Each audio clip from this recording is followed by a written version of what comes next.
We are live. So, welcome to episode 253 of An American Werewolf in New Jersey. I am the American Werewolf. In the house tonight, we've got John K. Alvarez, a.k.a. Larry of the Beach, staying away from the desert heat and any camel rides out there in Cape May.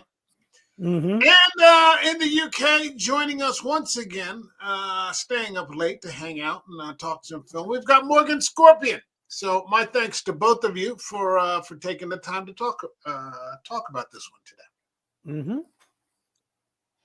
Absolutely. I happen to be lucky in that my favorite film of all time is considered one of the greatest films of all time, and I'm talking about David Lean's Lawrence of Arabia. I think it is the finest film in the gone native trope that we've seen, and there are lots of examples of it out there. Going back to, I suppose, Rice Burroughs and Tarzan would be the first. Mm-hmm. But, all the way up to something like Last Samurai or something like that. I think this is the finest of those. And it's also a fascinating case study in cultural relativism. I'm talking about Lawrence of Arabia. So if you guys are ready to go, shall we get it going? Giddy up. Boogie woogie.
So this film is available on Amazon to rent or buy. I mean, I own a copy. It is my all-time favorite film.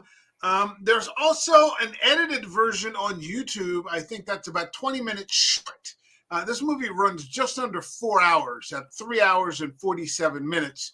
And I think the version that's on YouTube is 3 hours and 27 minutes. So I can't speak with any authority as to what exactly has been edited out of there, but that's the time frame listed that I've seen. They have the full version online, 3 hours and 47 minutes. I watched on it YouTube. Monday. On Sunday. YouTube. Yes, we've got the whole thing up Okay. there So now. if you search for it a little bit, who knows? But apparently there is a full version out there. It's not a short film. I took this in about 3 different sittings, although that was just because of time allotment. But I mean, the score is regal. It's just a majestic adventure story. It's tragic. It's got just about everything. And what really blows me away, and I'm going to turn it over in just a second, is that this is Peter O'Toole's introductory role. He was 29 or 30 at the time of this release. And it's his first movie. That's just breathtaking. It's like Zulu and Mm-hmm. realizing that that's Michael Caine's introductory role. Mm-hmm. Fascinating. John, what did you think of, just as we do our blurb review that we always do? It's the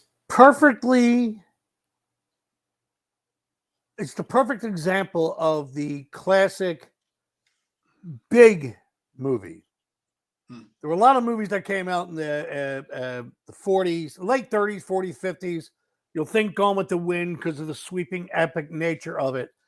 This is one of the best examples of how to do it right. The cinematography is breathtaking. The little innuendos, the little points that they set up throughout the whole movie that tie into each other as the story goes along. I mean, this is the reason why you go to see a movie. The first time I saw this movie was in 1978 in a church basement, St. Catherine's of Siena, where I went to grade school.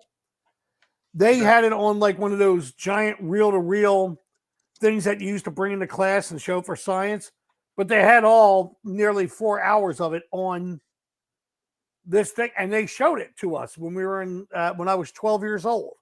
That was my first experience of it. And this is a movie that I would, if I ever saw it come out in a retro concept in a movie theater, I would travel the miles to go and see it.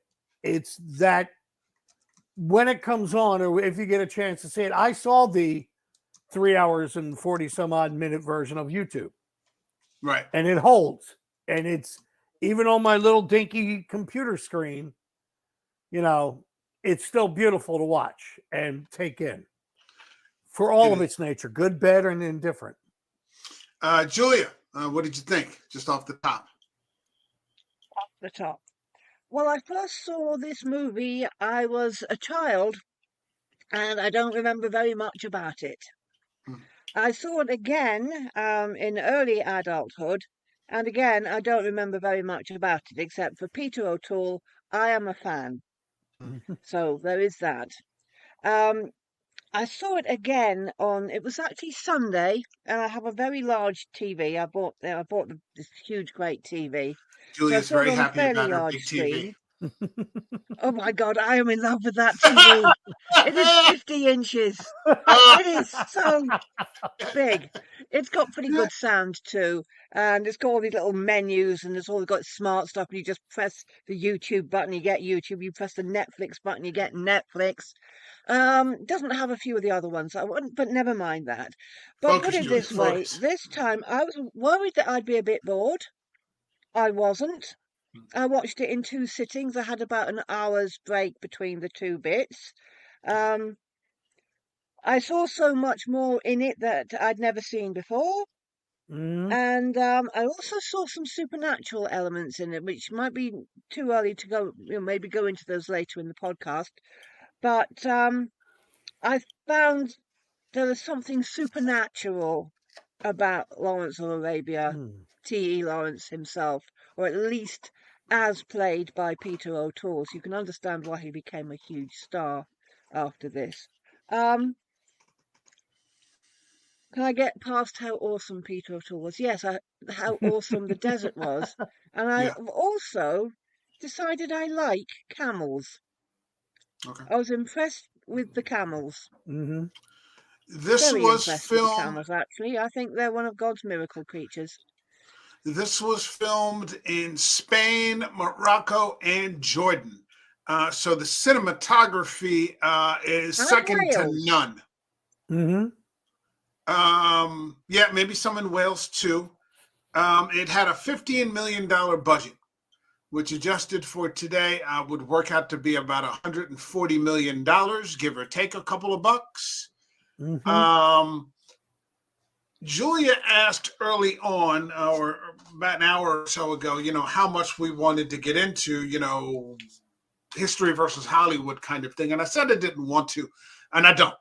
I want to talk about the film. But for people that are interested in this story, get yourself a copy of Lawrence's book, The 7 Pillars of Wisdom.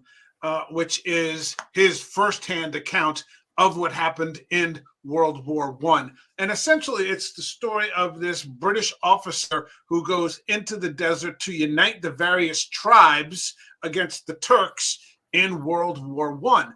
And it's basically like herding cats. I mean, you know, a lot of feuding tribes and different, you know, subcultures, you know, that, you know, don't really click. You know, extremely tribalized, you know, extremely localized, somehow getting them to work underneath this horror story. That's the First World War. The First World War is one of those wars that really doesn't get talked about a lot. It's basically all, you know, World War II, Vietnam, you know, that kind of thing, at least here in America. World War One is considered by many, you know, as the Great War. And there's plenty of horror in this without it being exceedingly gory.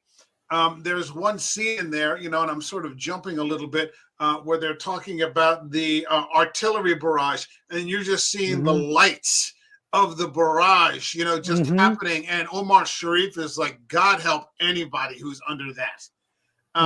You know, and this is at the point where Lawrence is, you know, really sort of bloodthirsty after what's happened to him. And he's like, they're Turks. And he's like, God help them. You know, the way that they do it and make you understand it without having to go the extra mile to seeing dismemberment or, you know, something graphic or grotesque is just amazing. Right. But you've got, I mean, O'Toole is just, I love the way this starts out. And I don't know exactly that this is, you know, 100% nailing down his character, but it is O'Toole's interpretation. And I love O'Toole's interpretation of him because unfortunately Lawrence was killed about 25 years before this film was made. And he's just so damn aloof. Right. And sort of above everybody that he's working with while he's working in that office. Can you talk about that a little bit, either of you? I love the fact, and again, this goes to the storytelling part. The first time that you see him, you know, forget the fact that everybody's talking about him, and then later on you see them in the movie. When he's working on the map. Yeah. And he's coloring the map, but he's in a basement. You know, he's the character is trapped in the basement, and he's even looking out the window and he's seeing the camels in the street. He knows there's a world out there, type deal. Yeah. I mean, and if we're sticking with the movie and not dealing with the history, that's a beautiful setup because you already know who this guy is. The scene where he's talking about here, where it's like, you know, yes, there's pain. With the flame, the trick is not to mind the pain. Yeah, it's hit the mind over matter, which they were trying to me set up. That, you know, he could think his way through, you know, through this and the concept of it, and it added to his aloofness. He was a distance from it, but you know, he wanted to be there, type deal. Julia, anything on that point? Well, I'm kind of torn here because, of course, me being me, I've done a lot of research into T. Lawrence himself and the history and this, that, and the other, which you want us to leave out. But you could say aloof, or you could say shy. There you go. All right. And maybe they're both the same thing. Who knows? No, I think shy. Born of fear, not of acknowledgement of a feeling of his own superiority. He was a bastard in terms of being illegitimate, which is alluded to later in the film, which at the time was seen as a very shameful thing, and he may have carried that, which would you know, make him feel a bit distant. He's definitely a fish out of water. He doesn't belong at home. So he seemed to belong in the desert for a while, but then he didn't seem to belong there either. There's assessments of his character was that he was publicity hungry, but pretended to be humble. And then there's the version that says that he was actually shy and retiring, and the humility wasn't an act. I think there's some indication that he finds his fame a little embarrassing. And Mm. like I said, I've picked up on so many things in this that I never picked up in the first two times, probably because I Mm-hmm. was too young. And but so yes, the real T.E. Lawrence, I don't know very much about him. He I don't. wasn't tall like Peter O'Toole. He was good looking, but he wasn't good looking like Peter O'Toole. But I think he was a remarkable human being. So, I mean, I got the effect that he was aloof, at least in terms of Mm-hmm. O'Toole's interpretation. You Mm-hmm. know, the way that he just kind of sits there when he's talking to the general, and he's like, I don't know why I should let you do this other thing. You can't seem to do your job, here right now. And he's like, it's one of my favorite lines in all of film. I cannot fiddle, but I can make a great state from a little city. Like, Mm-hmm. I'm not meant to do these menial sorts of things. Right. That's for you. That's for you. I understand, like what my value is and what my worth is. And it's not Right. my fault that you don't, be quiet, you stupid cat. What else was it? Oh, geez, stupid cat. I lost my train of thought. Where he's sort of he's sort of like almost trolling the general. He's like, if you're insubordinate, he goes, it's my manner. It seems insubordinate, but it's not. It's really Right. not really. I don't know what to make of you. I can't tell if you're just dim-witted or not. He's like, I have the same problem myself. Shut up. Yes, he's kind of just trolling everybody in there. When he goes into the pool hall and he breaks the rack that the guy has made up, and they're like, you're a clown. He's like, well, we can't all be lion tamers, like you tough guys. He's not a tough guy. It's just, he's like this extraordinarily intelligent person. Now, whether the real T was like that's not what I'm saying. He did speak 7 languages. Yeah, well, I'm not getting into, like I said, I'm not getting into the history versus Hollywood. I'm talking about the film interpretation of it. And so he does sort of come off that, but he's naive. Right. He's extremely naive. And I want to load into this. We figure that out when we meet Claude Rains. Right. And here's my question to you, and I guess it's to both of you, because is Claude Rains like a GOAT level actor or not? Because it's easy to say that he's the Invisible Man, and I thought that was a masterclass performance in the Invisible Man. I own a copy of the entire Legacy collection, but I mean, you think about Casablanca, and now this as he plays Dryden, and he's just this oily. Sort of, and he comes off like Lawrence's friend, but you figure out very quickly after a couple of his appearances that he's not. He's kind of like using Lawrence too. Lawrence just wants to be used because he thinks getting out into the desert is what's going to fulfill him, which is a double-edged sword. Now, if anybody wants to take it from there, go right ahead. Well, if you're going to talk about Claude Rains as a performer, we've had the discussion before. There's several actors that I have worked with, and myself included. We think he's either up within the top 5, if not the top 3, and in some cases, the number 1 best character actor that ever lived.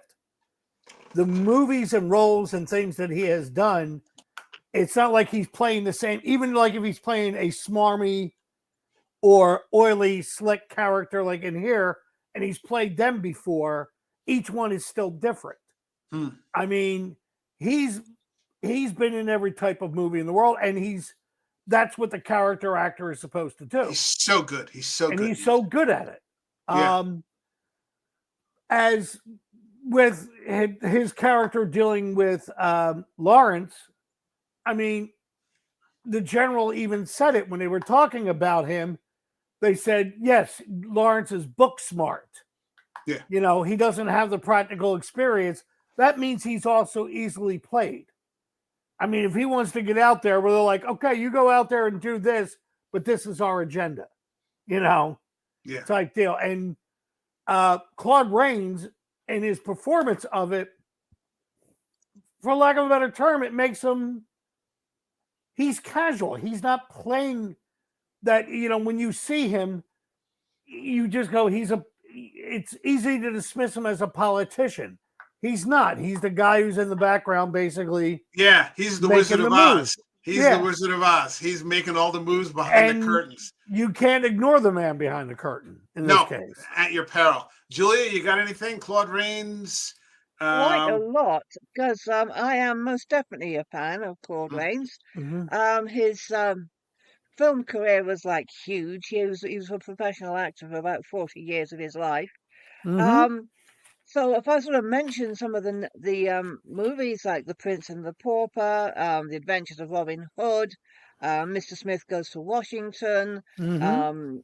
The Wolfman. He was in The Wolfman too, as Yeah. John Talbot. Yeah. Just found Yeah. that out. Mhm. Phantom of the Opera, Passage to Marseille, Mr. Skeffington. He's worked with so many of the greats, including Hitchcock. He's worked with Betty Davis. My Mhm. God, what can I say? He totally, I wouldn't say no, he doesn't totally dominate, but he is very dominant in whatever Mhm. role he plays. So he does stick out. The Mhm. character he plays here is oily, creepy, or almost satanic Mhm. character, I think. Maybe that's too strong a word, but Mhm. oh, you wouldn't buy a used car off this man, you know. Oh, but he would And if sell he, it to if he you. He kissed was your selling hand, it, you'd yeah. count your rings, that sort Yeah, of thing. Check your So, wallet after this guy Yep. leaves. Yeah.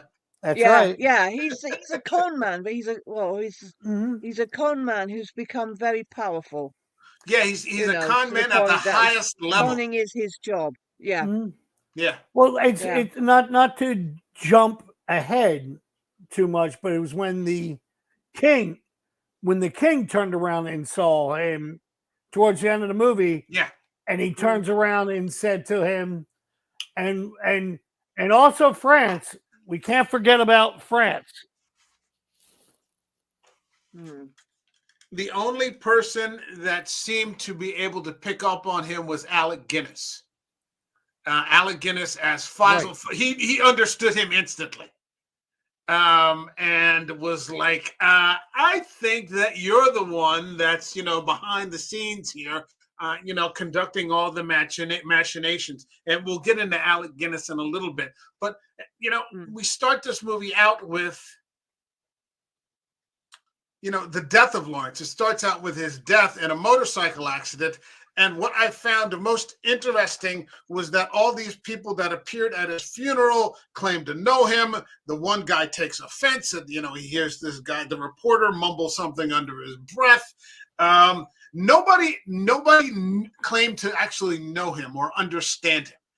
When he's there in working in the office, doing the maps, nobody. He's kind of an enigma, because he's not it's hard to put your finger on him, but he happens just to be the man for the job for this, which is to go into the desert and try to unite these tribes and see what Faisal is up to. And so all of a sudden he's just in the desert. And I love how it transitions from that. Suddenly he's blowing out the candle. And then the next thing you know, he's in the desert with that guide. And he has an interesting way of, describing his own country. He's, it's a fat country full of fat people. You are not, and his guide is like, you're not fat? No, I'm different. It's very difficult to put your finger on, exactly who he is, and that constantly seems to change, even from the people that get to know him. And I think that the person who gets closest to it is Alec Guinness, playing Faisal, who seems to genuinely understand who he is. He's this guy who loves nothing. There's nothing. You're one of these desert-loving Englishmen. Gordon of Khartoum, which is another great movie. With Charlton Heston. There's nothing in the desert. and no man needs nothing.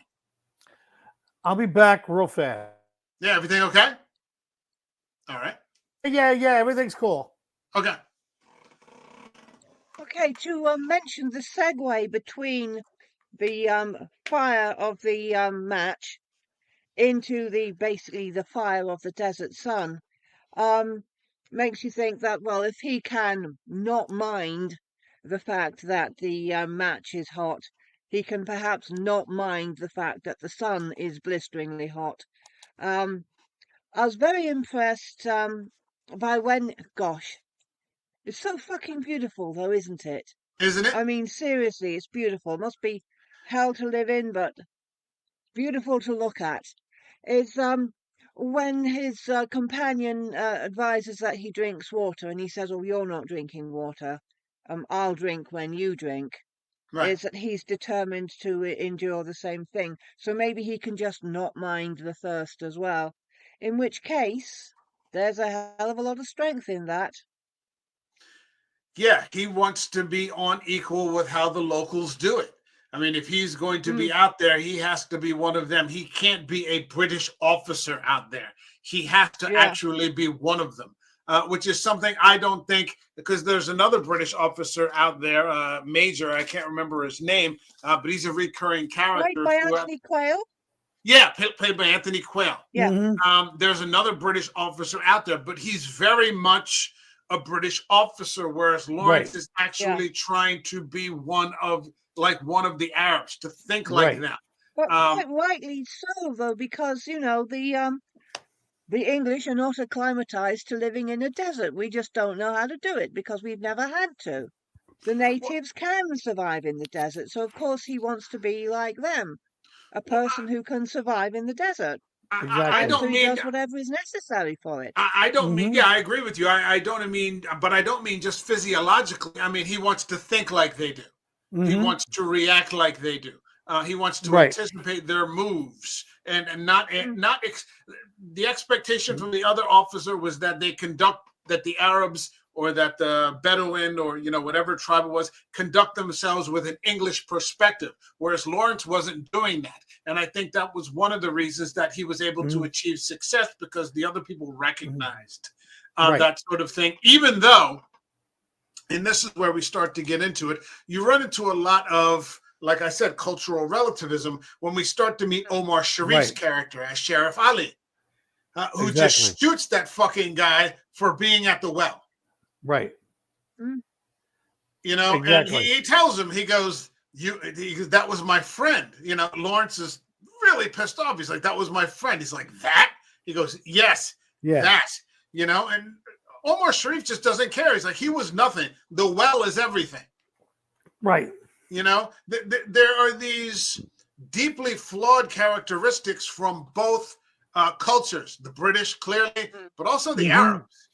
They Right. would just schwack, the human life just didn't mean anything. Mm-hmm. Whereas later on, it almost seemed like Sharif sort of grabbed some of Lawrence's sensibilities and Right. was averse to the extreme bloodshed Right. that he started to inflict on the Turks at the end. Well, even on that same point, Michael, when Omar Sharif's character shot the guy at the well, he said to Lawrence, he knows not to drink here or from here. Yeah. So there was a sense uh, of rules and everything else, as opposed to the slaughterers that were coming towards the end of the movie, which was even more overwhelming than what he was expecting. Type deal. It seemed that Lawrence, the character of Lawrence, surpassed him in the aggressive nature. In the beginning, Lawrence well, didn't like to kill people. He was morally against it. Personally, I felt. uh, But the more and more that he, especially after his own experience, he became them to the extreme, for lack of a better term. I saw it slightly differently. Okay. At first, I was actually not really understanding that Lawrence was basically in a killing frenzy, killing lots of people. True. And I first thought as well, isn't that what soldiers are supposed to do? But then I thought it seemed that Lawrence had lost any control of himself, Right. Yeah. and that Faisal was sorry, Mm-hmm. I've forgotten his name, was stopping him, not because he was appalled at the cruelty or the amount of people who were being killed, because they were going to be killed anyway, Right. so much as the fear that his friend had lost his sanity. Right. I can see that. I think there was some of that, but I think also, what we saw throughout, and Alec Guinness mentions it when they first start to bring in the reporter, is that, they take good care of their prisoners. Mm-hmm. Because they said, we don't leave any of our own people behind because, the way they get treated is worse than you can imagine. But by the time Lawrence goes all the way to the extreme, he's just screaming, "No prisoners!" Like, Right. we're not taking any prisoners. We're just murdering everybody wholesale. Mm-hmm. What did you think?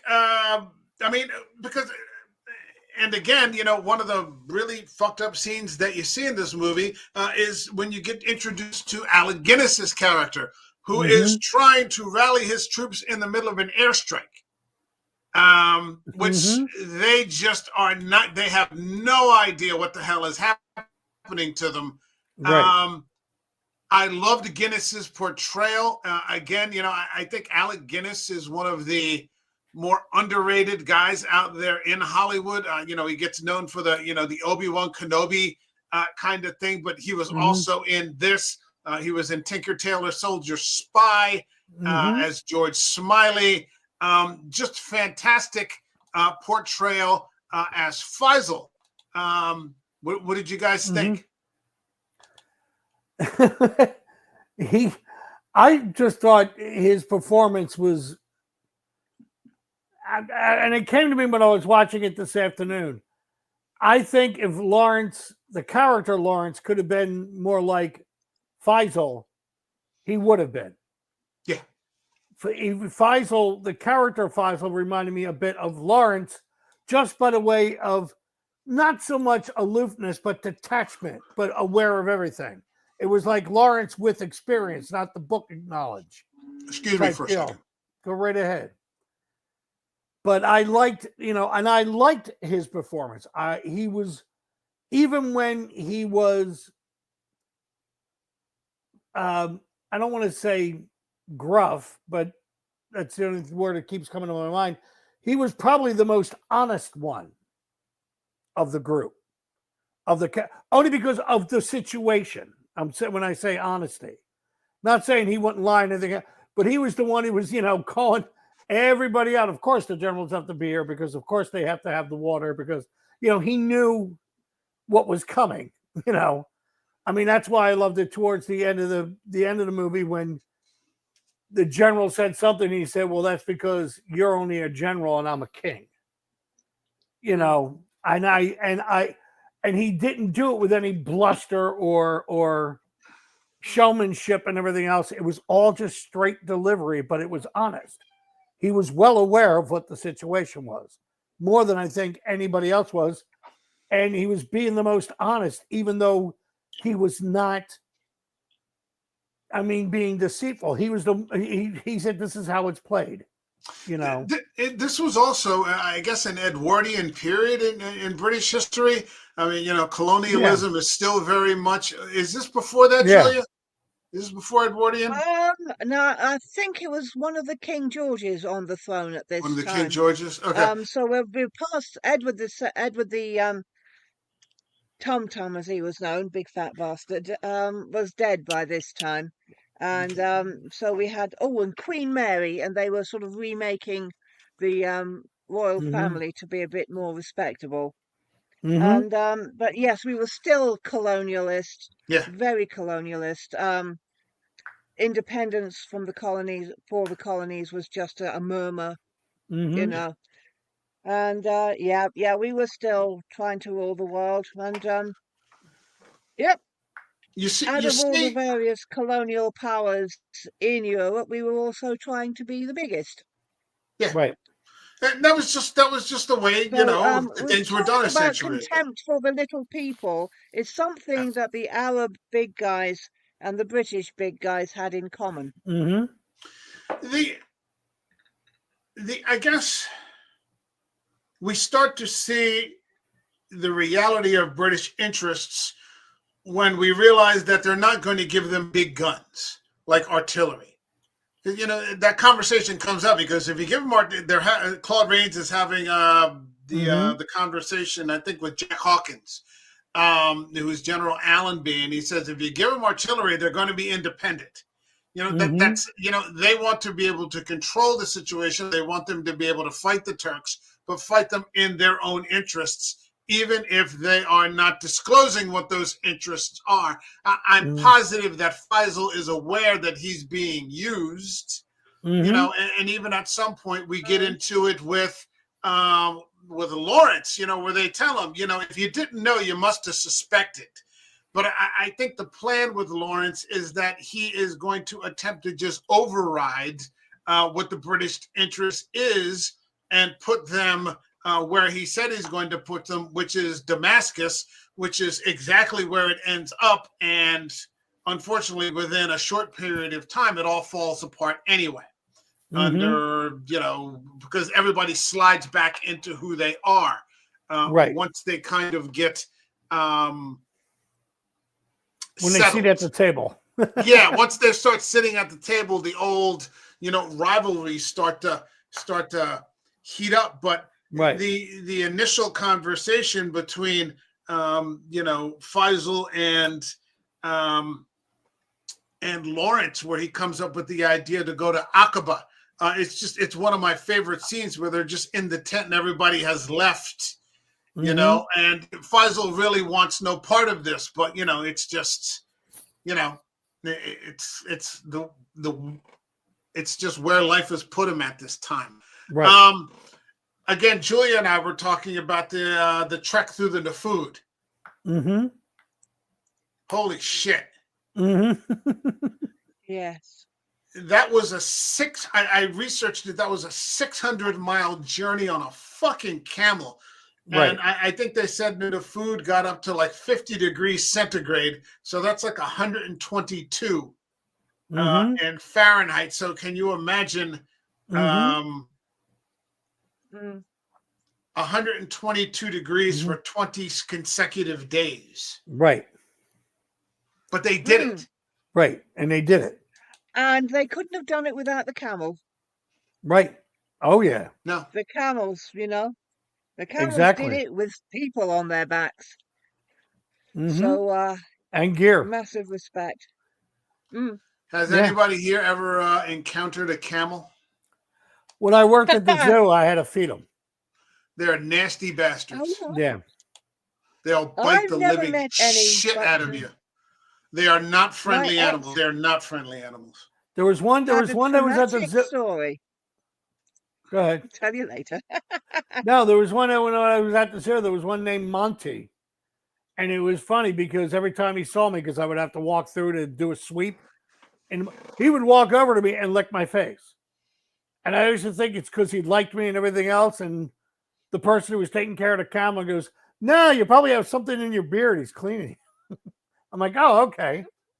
But I never got to ride one, which is a shame. I would have always liked to have tried to ride a camel. I did. It's interesting.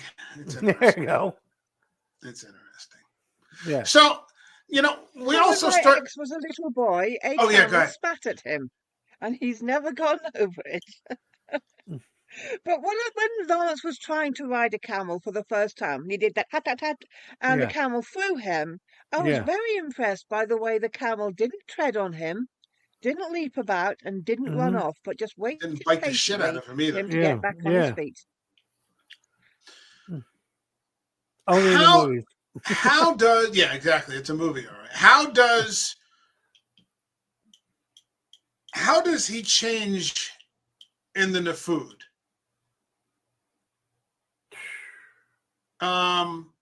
You know, he has to go back and rescue Gaston.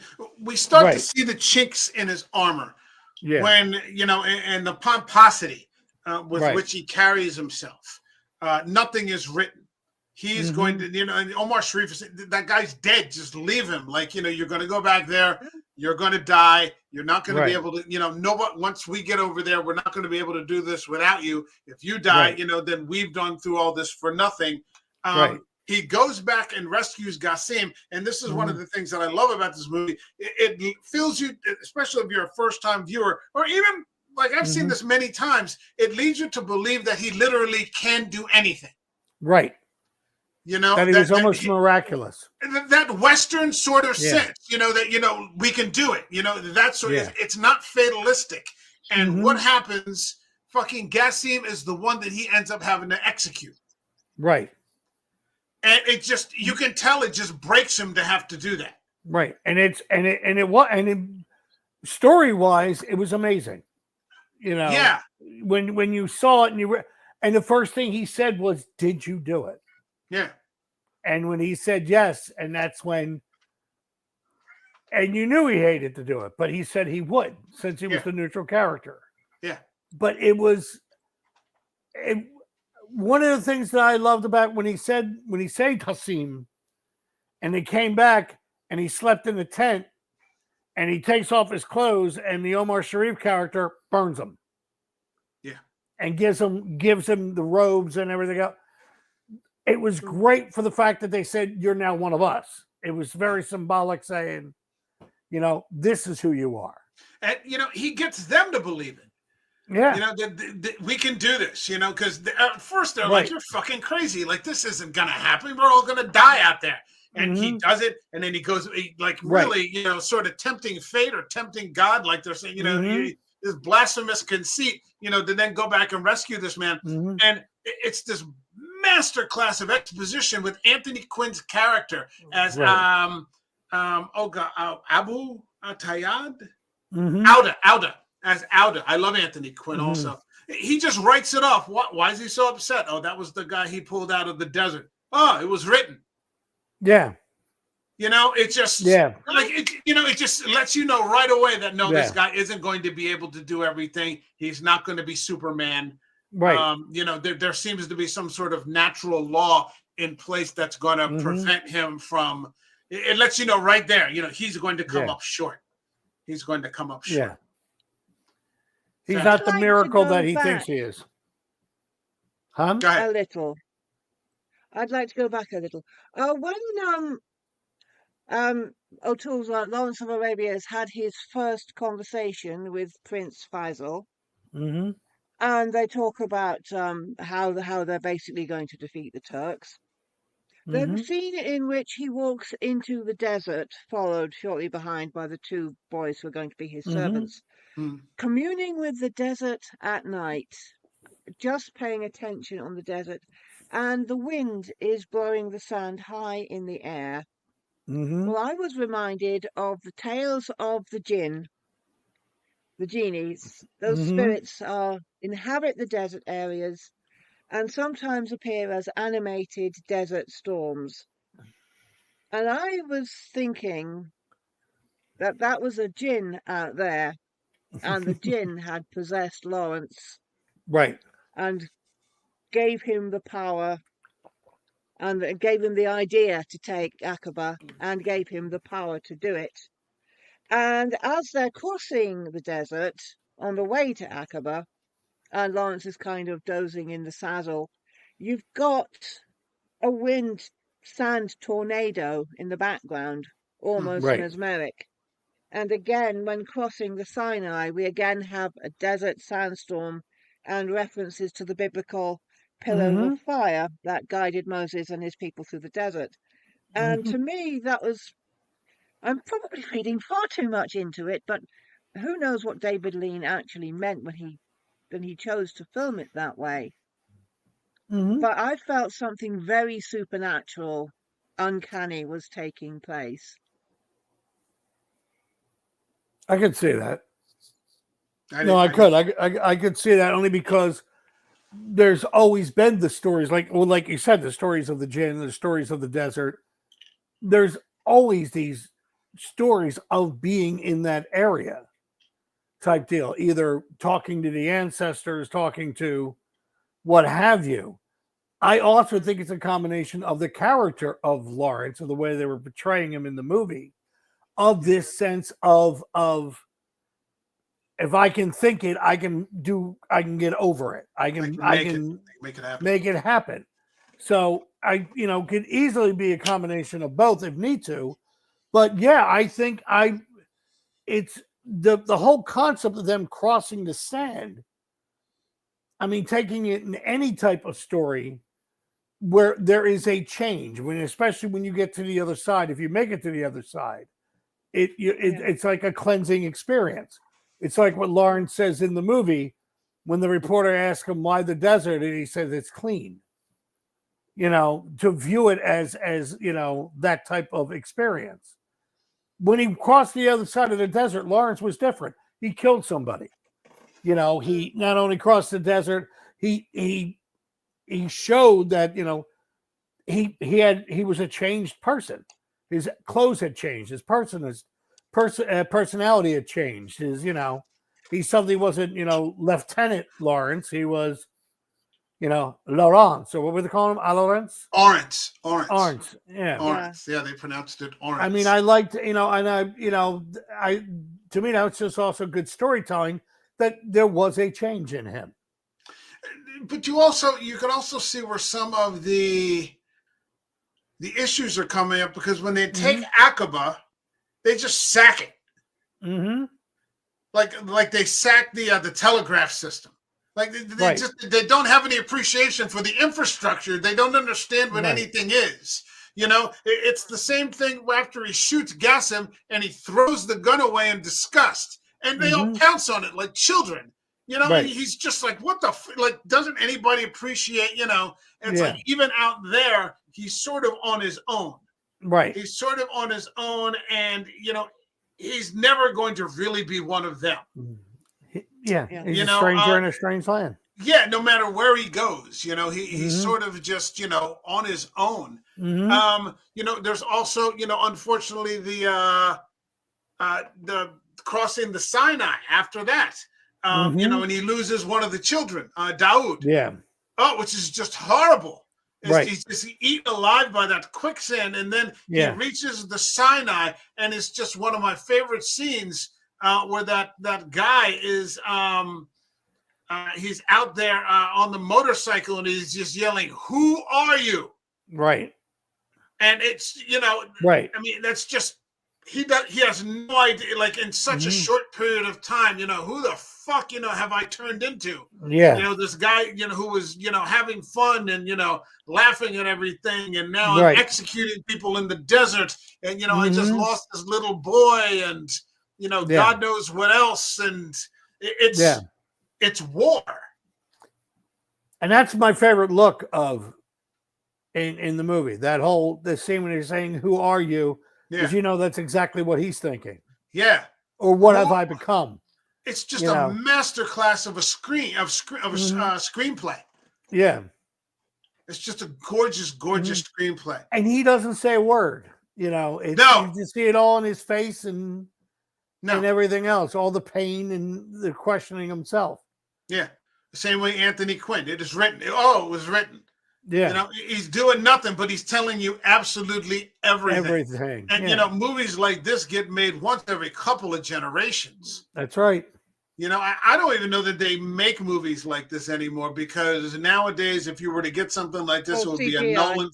Yeah, I was going to say it would be like Interstellar, or something like that, where it's so CGI'd out that, right. And my God, what a story. What a story. Going back and saying, he didn't. Go ahead, John. Well, no, I was just sitting there thinking the scene after this is when he goes back to the base. Yeah. And he goes into the officers' mess. The officers' club. Yeah. And compared to the first time he was in the officers' club, where he was buffoonish a little, or clownish, he's deadly serious. Yeah, he is.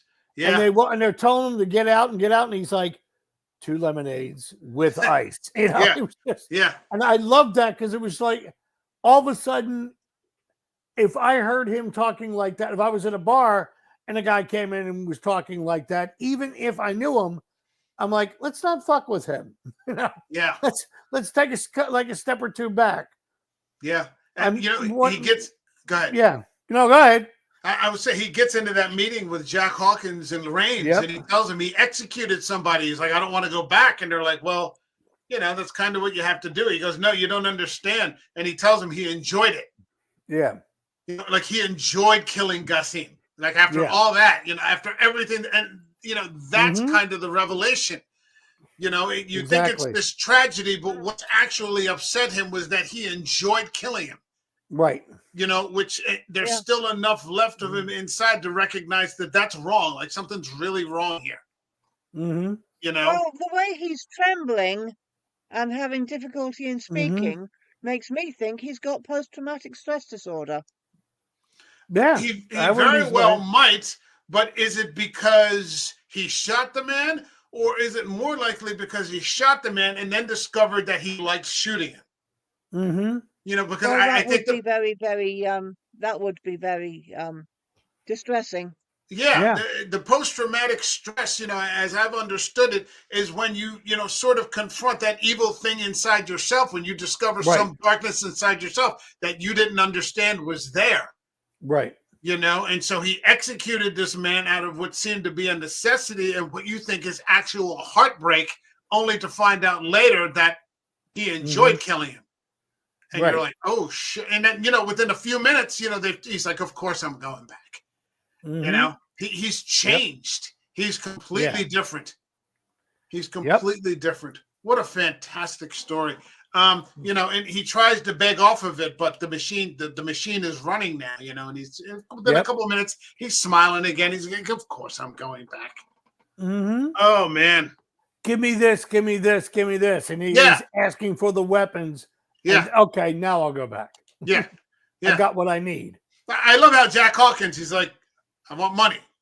Right. I want this. Right. Mm-hmm. I want, he just keeps asking, thinking that he's going to get up against the wall. And Hawkins is like, yeah, whatever you want, man. Just look how far you got us. Yeah. Yeah. I tell. Fantastic. And one of my favorite lines in the movie, and I have no idea why, because when I saw it again, I actually smiled. And it's a throwaway line. It's back in the bar or in the officers club when the kid starts drinking the lemonade and he goes, he really likes your lemonade. I have no idea. That just struck me because it was like, wow, Julia, you look like you want to add something. Was there something we were missing out on? I don't think so. Not right now. Okay. I do want to point out the absolute contempt that the average English person held the Arabs. Mm-hmm. Is evident in that club scene. Calling them wogs and it's. Oh yeah. Mm-hmm. Yeah. I was actually waiting because I'm sorry, Julia. Go ahead. I don't know what to say beyond the fact that I'm hideously embarrassed and angry. Mm-hmm. And because that's not how you should treat people. And how the hell do you expect people to respect you and obey you and do what you want and die for you if you can't show them basic civility? That's my rant. There you go. Said it. So he goes back out there, Mm-hmm. And they just start nuking train lines. Right. They just start nuking train lines, and then you get the double tragedy of Faraj, the other boy, who he has to shoot in the head because he detonates he blows his guts open, I guess. He ends up having to shoot him, and it starts to turn tragedy after tragedy after tragedy. It's revealed that, you can see Raines and Jack Hawkins saying, we're not giving them artillery. If we give them that, they're going to be independent. We start hearing about the Sykes-Picot Treaty that they touch upon in this, that, this has already been decided upon. If they win, all of this land has been decided upon. And I think the way it ends up, Faisal in real life, he never gets, I don't want to get into this, but Faisal never gets Damascus. They end up giving him a new country that no one's ever heard of before called Iraq. He does get to be king of Syria for 2 years before Does he get being it for 2 deposed. years? Okay, he gets it for 2 Yep. years. Okay, he gets it for 2 years. And who knows? He may have been. Was he deposed by the British or by his own people? Oh, I'd have to look that up. Well, I mean, I don't necessarily want to, because I may want to get into a dangerous man sometime soon. But again, It was the stormtroopers that got as him. much no, I was going to say, as much as I keep saying this, both of these cultures are just deeply, deeply flawed. Right. And so it's not a great mix. It's He not was a great. expelled by the French. Okay, There you so he go. was expelled by the French. Okay. We get into we get into the Dara scene, and we get to see who's it, Jose Ferrer, Yes. when he gets captured, Right. which is actually detailed in quite a bit in this book of what happens to him, and he's tortured and he's flogged. Does he get taken down a notch? Oh, I think so. Yeah. I think he's demoralized by it. Yeah. Yes, very much so. He nearly quits.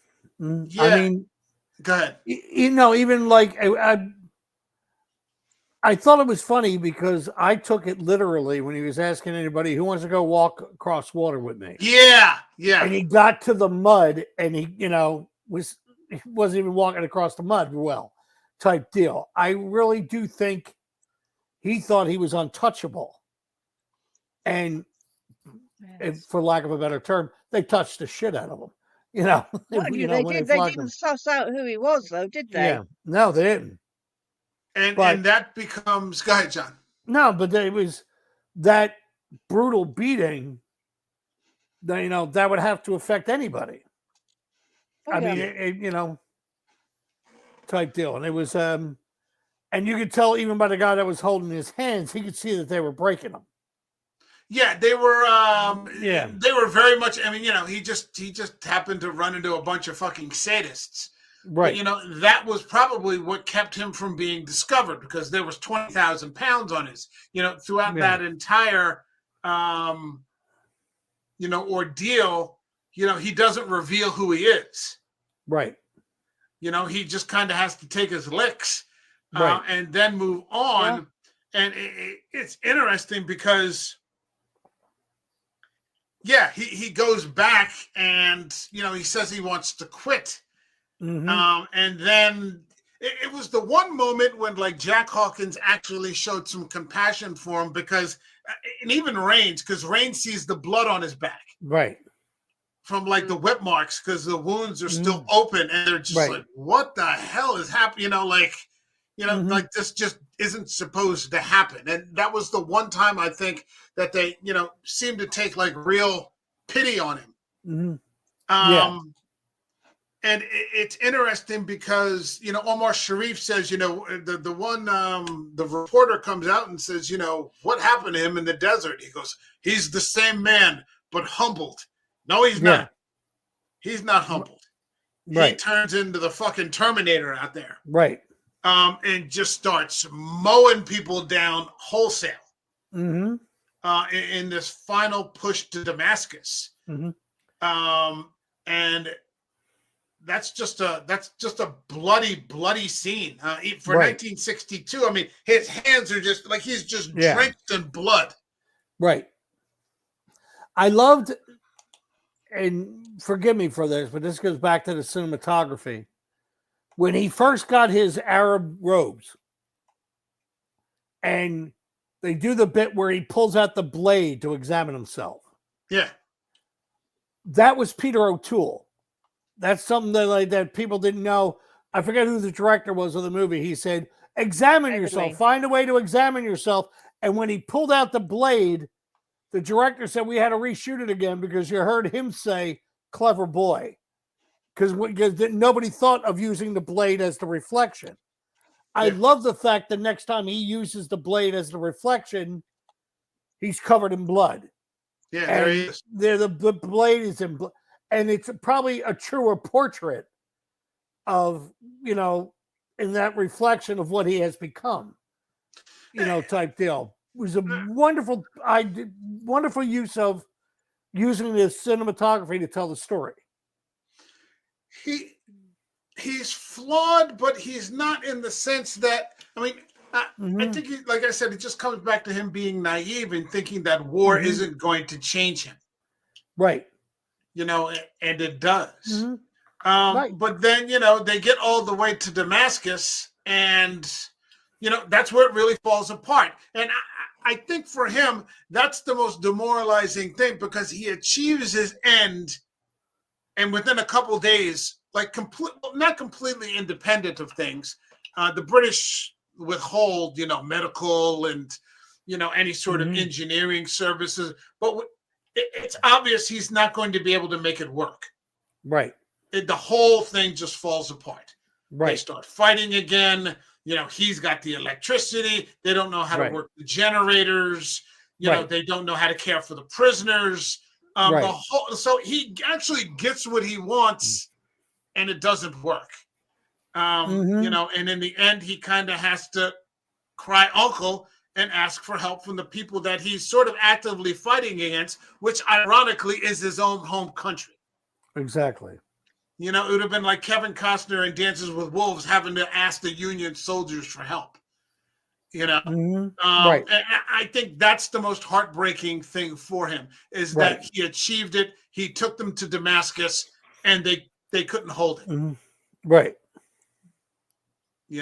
And that's the tragedy. I think that's the tragedy of the movie. Yeah. For lack of a better term, they just waited him out. Yeah. Just, all right, you want it? You got it. All right, let's see if you can hold it now. And they can't. Right.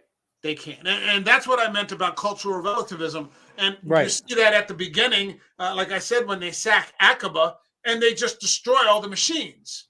They destroy all the machines. And he's trying to radio so he doesn't have to go back to Cairo, and they smash the telegraph machine. He's like, that's inconvenient. But nobody knows what the hell what's it for, and people are arguing at the council table. What do we need machines for? Okay, if you're not even at that point where you don't even understand, the value of what it is, that Well, it's even like earlier in the movie where you see the biplane, and I'm trying to remember who it was that was saying they got to understand how everything has become modern. Yeah. You know, the modern way of war, the modern, you know, it's, again, going back to what you were saying also about World War I, you know, the war to end all wars, the reason why is because they did so many, for lack of a better terms, renovations to the art of killing, you know, and people weren't used to that. It's the horrific nature of it. And it's the same thing. When they got into that room and they were yelling at each other, I sat there and it was like, when Lawrence got up to leave, I was like, yeah, get out of there. You know, just get out, because you're not going to win. No. There's a viral video I saw a long time, not that long ago, a couple of months ago, and it's this Chinese man, and he's in Africa, because the Chinese are in Africa in a big way now. And he's talking to this African guy, and he goes, you know, I love this. He goes, I love this country, I love Africa. He goes, but like nobody knows how to manage anything. He goes, you know, people complain about, you know, colonialism, you know, and what the Dutch did when they were here. He goes, but the Dutch left you infrastructure. They left bridges and, you know, electricity and, you know, all these different things. And, you know, you let it go to shit. You know, nobody knows how to care for anything. And it's the same sort of thing here. They don't understand. Regarding the railway that was destroyed, it was never rebuilt. Yeah. It could have been a very valuable resource to the Oh, island. yeah. But they never rebuilt it. Yeah, bridges, you know, all sorts of things, you know, but just, you know, That's what I meant about the cultural relativism. Right. You know, are the British fucked up? Absolutely. You know, especially at the highest levels when you're dealing with Rains and Jack Hawkins and, you know, Right. and that one major when who's been the British officer in the field with Lawrence, and he's listening to Alec Guinness like have to negotiate like who's going to get the water, and you can see it's this look on his face like he's going to be sick to his stomach, and he's like, "Excuse me," and he just kind of salutes and just walked out. You know, and Jack Hawkins just looks at him, and he's just, you know, he kind of realizes like what a shameful thing they're doing. Right. You know, so the British absolutely fucked up. Are the Arabs ready to manage themselves? Well, I mean, in the way that they've been doing, you know, for centuries, but not too much more than that. Right. Not too much more than that. It goes back into the same, the Hawatats and the Hariths and the, you know, he starts to talk about, I've got this new tribe, the Arabs. And Anthony Quinn's like, who? Like, never heard of them before. You know, there must be some other tribe. Exactly. You know? So not a happy ending. I mean, you know, he's on the Jeep, you know, and you know, he's like going home now. The driver's like, "Oh, going home now, sir," and he just looks like he wants to shoot himself. I actually took that saying, you know, does he have a home? The desert's not really his home now. England's not his home now. He actually changed his name in real life. I think he tried to live anonymously for quite a while. Changed his name and joined the RAF. Yeah, yeah. You know, he was he was definitely the definition of a nomad. Yeah, you know, that was him at the, but that was him at the start of the movie. Yeah, nobody really understood him. It was the same at the end of the movie. You know, for different reasons. Talk about the historical Lawrence. He spent his childhood being moved about all over the place. Before finally settling in Wales. So, you know, in a way, he was a nomad almost from birth. Well, yeah, but I mean, not in this extreme sense. There are lots of people that military brats or whatever, you know, we call them here in this country. You know, people that have, you know, military backgrounds, or so their parents are constantly shifting, but not like this. Like, nobody seemed to understand who this man was, and I would argue probably that the closest person who did was Faisal. Faisal understood him, but that was about it. Like Omar Sharif at the end, he doesn't understand. Yeah. Anthony Quinn at the end, he doesn't understand him. Claude Rains, you know, he's just kind of like, well, you know, you should have known. If you didn't know, you know, what's the morality about all of a sudden? You know, nobody can put their finger on this guy. But you're right, except Faisal. Except for Faisal, and you know, there is some. Go ahead, John. No, nothing. It was like, you know, he was the one who said, "You're going to be consumed by the desert." You know, There is some pushback on whether, you know, O'Toole's performance is accurate as it pertains to who Lawrence actually was. Like, you know, whether he sort of, O'Toole plays him as a masochist. You know, there's this sort of long-suffering kind of guy. It's unclear, but I think it's in there. Yeah. Later on, Julia, I turned Julia onto a movie with Ray Fiennes called A Dangerous Man, which is about Lawrence and Faisal after the war trying to keep Damascus, and basically getting screwed over by the European powers. Right. And Fiennes plays it completely differently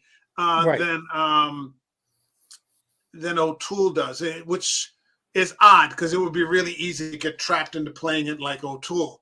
But he's still the same melancholic kind of character. But then again, it's a sad fucking story.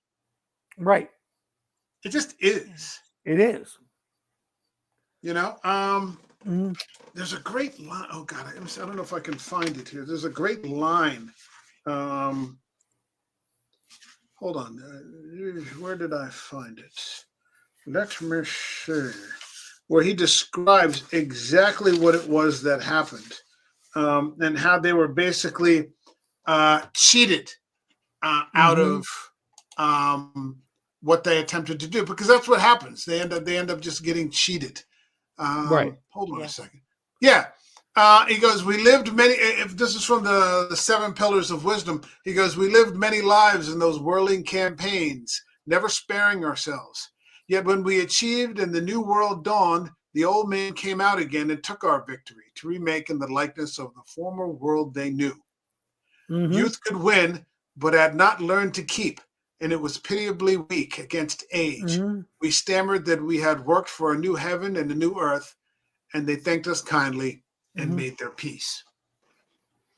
You know, it's Didn't they say something like that in the movie where Claude Rains says that's why war is fought by the young? The older people know what, you know. That's Alec Guinness, Faisal. Yeah. Faisal. You know, because when they said that, I'm like, you're absolutely right. You know. Yeah. Yeah. They get screwed out of what they did all the work and they got screwed out of it. And yeah. You know, out of the achievement in the end. All right. Is there any aspect of this film, not necessarily the, historical relevance, but is there any aspect of this film that we have not touched on that someone else would like to get into? To be honest, go ahead, Julie. Go ahead. Just like go ahead, mention the makeup. That Peter O'Toole's eyeliner is quite evident in some of the early desert scenes. Anthony Quayle's false nose is a slightly different color than the rest of his face. And at one point, Claude Rains, especially around the eyes, has gone so grey, he looks like he's made of stone or plaster. Jack Hawkins has a big for the makeup. I don't know. I Jack don't know Hawkins whether had a big it looked black that way when it was filmed, or whether the color has deteriorated over time. I thought I'd mention the thing that doesn't work for me. But the other thing I want to mention is that when they go through when they've crossed the Sinai, they've gone through this sort of ruined British, I think it was a British military outpost. At Suez, They go through the other side, and suddenly you get a bloody big ship going past the sand. That was mind-blowing. It blew my mind when I was a kid. That's one of the few things I remember from my first seeing of it. So I just want to mention how absolutely ingenious that was. You haven't seen any colors in so long that when you see that big blue, body of water, that you're like, holy shit, it's like this contrast. Okay, we're back into, quote unquote civilization here. Oh, what a film. All right, anything else? To me, and we touched on it a little bit, but the way they opened the movie, because it opens with a question, does he deserve to be here?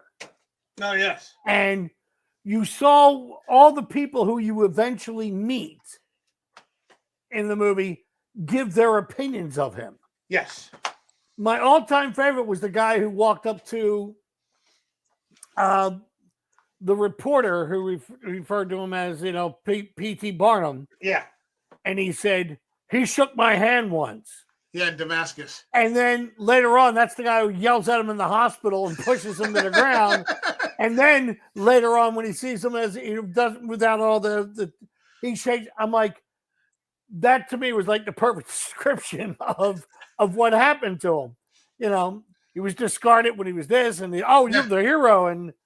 But I loved how they used that. It started off with a question, and they left it to you.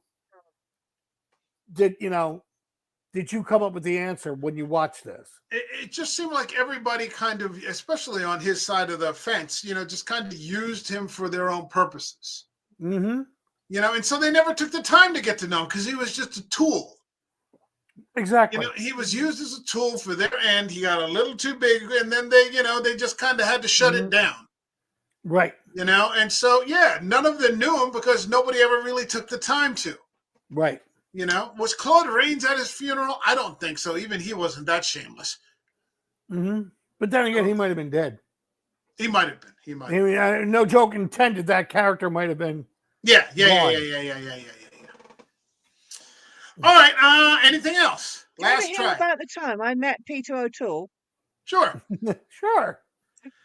Very briefly, the early 80s, I went to see him in Macbeth, the Scottish play.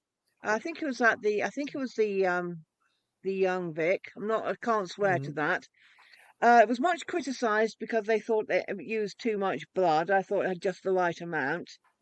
So after the show, I was sort of hovering around the stage door, and Peter O'Toole comes with a few friends, and they go off to the local pub. So I follow them along, Sounds like and O'Toole to me. Mr. O'Toole, I'd like to shake your hand, sort of thing. Which, he bought me a pint. Of course he would. That's awesome. That's awesome. I was hoping he would be able to talk, but there were other people there that he Mm. knew, so Mhm. he was talking to them. So, but I was like, "Ooh," and yes, I was very pleased to have met Very him, cool. and fabulous actor, fabulous actor. Who did he play in the Scottish Yeah. play? Did he play Macbeth? Well, he was playing Macbeth. All right, It was that's a what I would very assume. controversial performance because there was huge amounts of stage blood, which, in a way, you consider all the people who are murdered in Macbeth, Yeah. Oh, God, there yeah. would be a Yeah. lot of blood. But of course, the restrained British view is you sort of cut somebody's head off and there's a tiny little trickle. Mhm. Whereas it was melodramatic, it was big, he was Mhm. big. I loved it. There you I go. did. He is I in loved it. another. He's in another one of my favorite movies, Beckett, Yeah. with Richard Burton. Yep. I love Beckett. I Yep. fucking love that movie where Beckett is the Mhm. Archbishop of Canterbury, Sir Thomas Mhm. Beckett, who becomes the martyr, and he's just got one of the best lines. O'Toole again has one of the best lines in all of Mhm. Hollywood. Won't someone rid me of this Neil meddlesome this priest? priest. Yep. It's just great. He's Yeah, I such think a that Yeah. was from the villain. original play, actually, but Mhm. Yeah, never he's mind. such a villain in that. He's just Mhm. fantastic. I love that movie. Peter Go ahead, O'Toole John. is one of the few people that when I saw him in where everyone else was bad, I still loved him. Oh yeah, yeah, You yeah, yeah. know, you Yeah. know. He. Obviously, I've never seen Peter O'Toole live, but John would remember when David Letterman switched from NBC to CBS. Yes. The first guest he had on there was Richard Harris. Right. And Richard Harris was very famous for coming on Letterman and telling a Peter O'Toole drinking story. That was one of the things he was famous for. He always had an O'Toole drinking story. And apparently O'Toole loved his fair share of pints. And he said, O'Toole would get on the stage just dead drunk. And there was this old lady that would follow him around, and like she would just yell out in the audience, "Oh God, O'Toole's drunk again!" And like O'Toole's like falling off the stage. I mean, it's just fucking awesome. Fucking awesome. What a life. Actually, David Letterman, when he took the show to London, Peter O'Toole was on and he came in riding a camel. Oh, did he really? And then he got off, opened up one of those big cans of Foster's, like one of those, gave it to the camel. The camel lifted it up and drank it. Peter O'Toole took the can, brought it over to Letterman, stuck it to the chair next to him, and he goes, pulled out a cigarette, pulled out a lighter, and he goes, I believe that's what you call a stupid pet trick, and lit the cigarette. I loved Peter O'Toole. Peter O'Toole to me, The Ruling Class is a great movie that I loved him in. Was the other one where he did a movie in the 80s called Creator. My favorite year. Yeah. Yeah. Well, he did a movie called Creator where he was teaching medical students their graduate studies, and it was called The Big Picture. It's so big, I can't even put it in a book. You have to come and join me. And he was trying to reincarnate, or not reincarnate. He had the cells to his wife that died, and he was trying to clone her and bring her back type deal. Brilliant movie. And he was funnier than hell and does this great speech about love, trying to explain to a woman who's in a coma that this young student loves her. Because he said she can still hear me. He does it, and it's just so... I used to show that when I was teaching acting because I'm like, this is a very emotional speech, and he just does it normal. Just, no like pleading or whatever. He goes, he's going to speak to you about love. And greatest line I ever heard him he said, how he sees his children in your eyes. And I'm like, motherfucker. Good stuff. Peter was great, man. He was also Priam in Wolfgang Petersen's Troy. Yep. He was good in that. He was that scene with him and Brad in Pitt the were great. Yeah. horror movie Phantoms with Rose McGowan and Liev Schreiber. Yep. Which I really like that film. Yes, and so you know, I don't know what he himself would have thought of it, but I like it even better than I like Mhm. Lawrence of Arabia. You're gonna cut me off again. Yeah, you've cut yourself off with that one. All right, so I don't have to do anything. There we All right, go. let's get to the part in the stream where we rate the film. This Okay. channel has a rating system that goes from 0 to 5 up by halves. So 0, 0.5, 1, 1.5, all the way to 5. So 0, for example, would be I'd rather be bitten by a rabid spider than watch this movie again, all the way to 5. Which is this is the journey, this is the destination, this is why I watch movies in the first place. John, what would you give David Lean's Lawrence of Arabia, also a winner of 7 Academy Awards, including Best Picture? Actually, I was seriously thinking about giving it a 5, but then Julia pointed out the eyeliner and Peter O'Toole, and it's kind of making me No, I'm actually going to go with a 5. This is one of the reasons why you go to a movie. Yeah. Even with, you can say, because it's, when was this done, Mike? Again, 1962. 1962. Forgive me if I say it's aging well too. Yeah. It still holds up. It's still, you could introduce this, and it's funny because I would introduce this to a younger audience, but in their 20s. I think sometimes, like when Julia was talking about when she introduced it when she was in her teens, it might be a little too much for them. But when you get won't older, pick up anything. Yeah. I mean, this is one of those movies you want to sit and say, watch this. Yeah. Just shut up, sit down, and watch this. Yeah. I'll bring you the popcorn. You sit and watch. Type deal. It's the reason why movies should be made. Yeah. Julia, what do you got for me?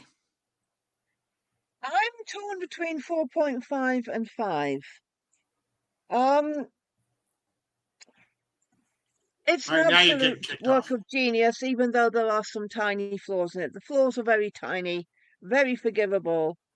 I'll go with the 5. Come on. We'll go with the 5. Having said that, it's not on my top 50. I probably will watch it again one day. But those sequences in the desert where he is communing with the desert and the sand is blowing up against the rocks, that is cinema. Yeah. That is cinema. Unsurpassable. So yeah, we'll go with 5. All right, I'm going with 5. I can't think of anything to complain about. I got nothing to complain about with this film. 3 hours and 47 minutes, and it's not a chore. It's just, I said, because this week with time constraints, I couldn't sit down for 4 hours, and watch it all in one sitting. The fact that it's a true story, or is pretty damn close to a true story, is not lost on me. That this guy attempted to do something superhuman and damn near achieved it. But in the end, he gets cheated by reality. Exactly. He gets cheated by reality. And you wonder what the world would have looked like if he had been able to pull it off today. He didn't, and we have the world that we have. But fantastic performances, ensemble cast, Raines, Guinness, O'Toole, Hawkins, Sharif, Quinn. There are no women in this movie. I don't know if I was just going to say that. I didn't realize that until I finished it. I had like 30 minutes left today, and I got through it, and the guy is just driving. Well, you do have some Arab women ululating, or is it yodeling in the There were no women in that movie. Yeah, there were. They just didn't have names or faces. We didn't lose anything for it, though. It's a 5-star movie, really. That's almost a man's world. The only woman who historically Can I finish what I'm saying, please? If it's not bothering you too much, Julia. Can I finish my sentence, please? Please. Don't make false promises, Julia. You're gonna be yapping along within another 2.5 seconds. All right, so you don't lose anything. Yeah, just to prove me right. Thank you very much. Hey, Julia, I forgot before I forget to tell you. All right, so where I was you don't lose anything for it. It's a 5-star movie. There's nothing lost. There's nothing Exactly. lost in it. You don't even notice almost, and then you're like, holy shit, there are no women in this at all. And it's still a perfect I didn't notice until fucking I was film. told. Yeah, I didn't Yeah. know. I remember not noticing it for the first couple times I saw it, and then I remember one time going, "Wait, there's no women," and then there's no women. Yeah. you couldn't get away with that today. All right. Yeah, well, you couldn't get away with a lot of things. You couldn't get away with like Alec Guinness blackfacing or brown Oh yeah, Or or the W word. Oh my god! Yeah, you couldn't get away. You couldn't get away with that kind of thing nowadays. Yeah. And it's a shame. I think cinema is lesser for it,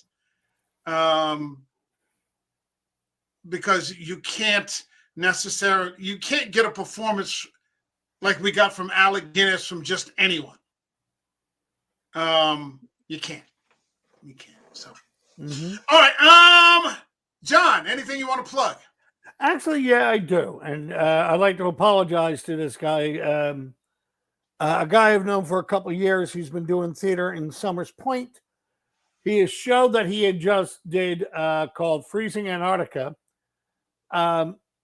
actually closed down the last weekend, and he's like, "Hey, man, you could have given me a plug," and he was right, because he does do some interesting shows. His name is Bill Sterrett. He's a playwright. He was a script doctor out in California for years, but he's local, born and raised in Wildwood, New Jersey. Started a company first down here in the Cape May County area, but now up by Summers Point. For anybody who knows where Summers Point is, right by the footbridge of where Circle Liquors is, and the place where he is catty corner from the Crab Trap type deal, and it's called Studio Space. For years, he's been doing this very simple Christmas story. This is why I'm bringing it up, because in 2 days it's Thanksgiving, and to me, that's the official beginning of the Christmas season for story-wise and everything else. He does this play called, let me make sure I got the title right, because I really don't want to screw it up, Magic Flowers, that he wrote. It's a very simple, lovely, short story. Oh, come on, I hate my computer. Very simple, short story or short play of two people finding each other on Christmas Eve. It's going to be on the 13th, 14th, and 15th of December. The 14th is actually going to be done on YouTube. You can actually pay $20 and see it from the quality of your home on your computer or on your TV type deal. I'm pushing it because I've seen this show a couple of times. I've taken pictures for it. They use for publicity and everything else. When you get tired of seeing some of the usual Christmas stories, as Jon Stewart so wonderfully put it years ago before he was on the Daily Show, when he said, "I don't have anything against Christmas stories, but they're all the same. It seems to be like, well, Billy, there's going to be no Christmas this year. Oh, wait." And, the miracle happened. This is a modern day romantic comedy done around on Christmas Eve. Okay. And it's absolutely fantastic. So later on, Mike, if I get a chance to come on before that, I might give another plug and see if we can put up the website where they can pick it up on Zoom. Send me the link. Yeah, sounds good. Yeah. All right, we'll set it up. Thank you. Julia, you got anything? Okay, well, there's something that I'm really looking forward to, and that is a series called 1992, a Spanish thriller miniseries, which is directed by Alex de la Iglesia, whom you might have heard me refer to before. It starts on December the 13th on Netflix, and it's a series set in Seville following a series of murders. And yeah, I'm looking forward to seeing that, and hopefully some other people will look forward to seeing it as well. Okay, all right. For this channel, I've got something lined up for next week, and I'm gonna not discuss it here. I want to discuss it once we get outside of the stream, so stick around YouTube. Okay, my thanks to John K. Alvarez, aka Larry of the Beach, staying off those camels. And for Morgan Scorpion, who barely lets you get a word in edgewise. Hope to have you back next week with the mute button fully ready at the helm. And thank you so much. And we will see you all in the next video. All right, take care, everyone. Have a good one. Bye-bye. Hey, everybody. This is the American Werewolf. Thanks for stopping by. Like the video. Leave a comment.